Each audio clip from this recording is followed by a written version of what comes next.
I'm not really a green juice man. I'm more a black juice man. I still have my cans of Guinness in the fridge. Good man. And the problem is, though, that you can't really go out and have a drink in LA.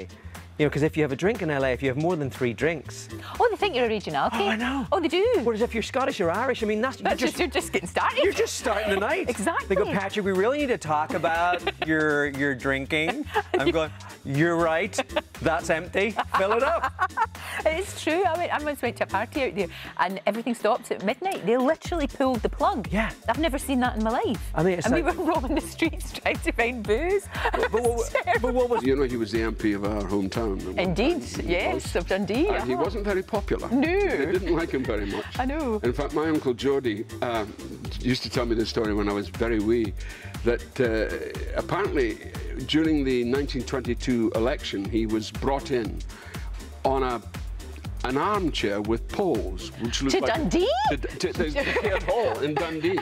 He was brought in on the city square, and of course, it looked like a sedan chair. Yes.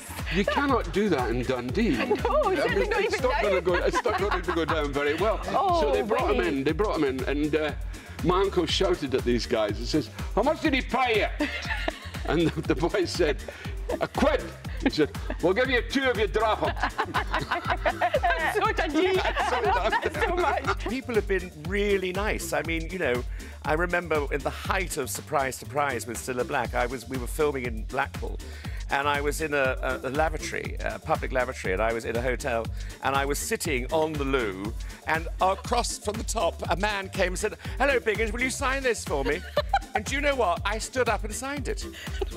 I mean, can you imagine? This is what we were talking earlier, Eamon mentioned when we were chatting earlier, because you used to work in a burger van, didn't you? I did. Many years ago at Goodwood. So what happened was, you know, if you were a student in Chichester, if that's where you grew up, then in the summer, of course, Glorious Goodwood happened. You'd all head to the racecourse and try and get a job for the summer working there.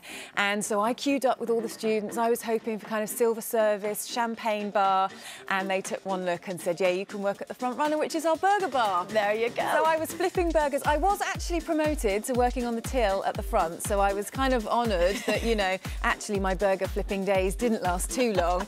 I did get an upgrade, but it wasn't quite the, you know, serving champagne and mingling that I might have expected. Your entire family are fans of the show, aren't Huge they? fans, yeah. Grandma watched the first episode in 1960, and I was very lucky. Oh, there she is! Yes! Oh, so this was this week, you took her up to the On actual Monday. Rover's return. Look at that! What a picture! She didn't realise that it was an actual real pump, so she pulled it, and yeah, a load of beer came out the bottom, and that was the moment that was beautifully caught there by my mum. That's fabulous. And your mum as well, she made you a Rover's return cake. She did, yeah, a massive Rover's cake. That was, look at that! Yeah, that was for the night that my first episode came out, and I've devoured it since, I'm sad to say.